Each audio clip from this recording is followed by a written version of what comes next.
Saya faham. Korang nak saya kena tangkap supaya tak perlu bayar saya. Tak sangka betul. Saya selamatkan korang semua. Macam ni korang balas budi saya. Kamu tak boleh salahkan kami. Siapa suruh kamu charge mahal sangat? Satu set ubat Cina dan acupuncture charge sampai berpuluh ribu. Ya, memang mahal betul kan? Ya, betul. Hutang sikit je tapi asyik datang minta duit. Tak penat ke? Kau tu dah kaya. Halal je lah hutang semua orang. Kami lapor kamu pun demi kamu juga. Kami nak suruh kamu insaf. Untuk kebaikan saya konon. Korang semua dengar ni. Paling teruk penjara beberapa tahun je. Tapi setiap penyakit pelik yang korang ada tu, hanya saya boleh rawat.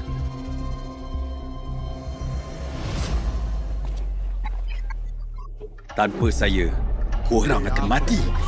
Alah, macam dah hebat sangat. Ya, kau takut ke? Penjara lagi bagus.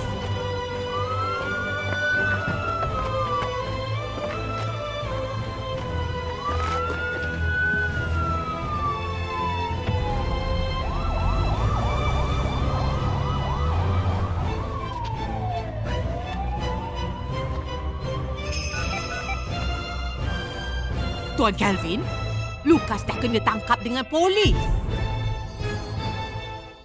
Cakap jujur. Awak buat rawatan haram dah berapa tahun? Berapa jumlah untung haram awak tu? Berapa tahun tak ingat sangat. Paling kurang 10 tahun. Pasal untung haram pula, Ya, pejabat polis. saya tak pernah dapat 1 sen pun. Datang ke balai. Betul. Awak sekarang dah ada kat balai. Masih degil. Apa saya boleh bantu? Cepat berterus terang. Saya memang dah berterus terang. Cuma awak tak percaya je. Balai polis. Puas datang. Bawa dia ke bilik siasat. Baik.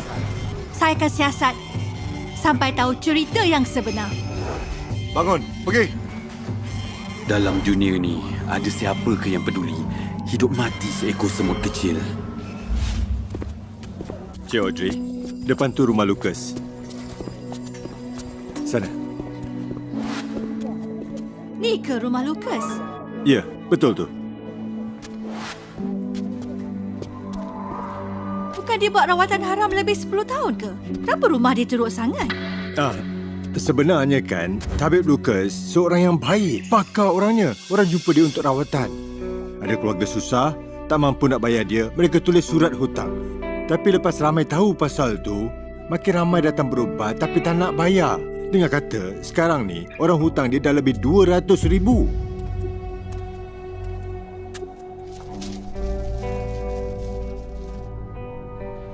Mustahil. Mana ada orang macam tu sekarang? Disengaja, mereka cerita tipu orang. Ha? Nak lari dari hukuman.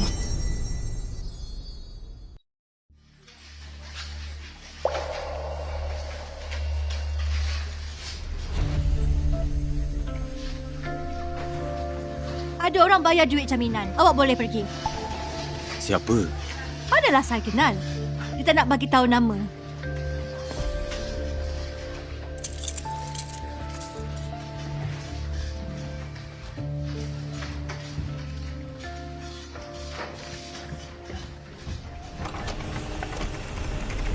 Turun kaki. Seriuslah sikit. Bagus lakonan awak. Kenapa pukul orang lagi, ha? Something betul. Apa maksud awak? Saya pun hampir Betul, tertipu betul. dengan awak. Teruk betul kau ni. Tapi sebab awak dah buat jenayah, awak mesti terima hukuman setimpal.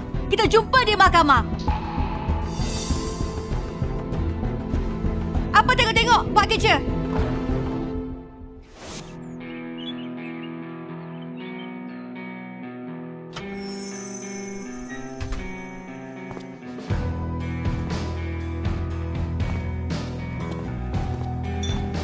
Dr. Lucas, kita jumpa lagi ya. Kau jamin aku keluar kan? Apa dia kau nak? Cakap cepat. Alah, Dr. Lucas. Aku pelik kenapalah kau tak suka sangat dekat aku ni. Lagipun bukan aku yang laporkan kau. Jadi kita patut bekerjasama, ha?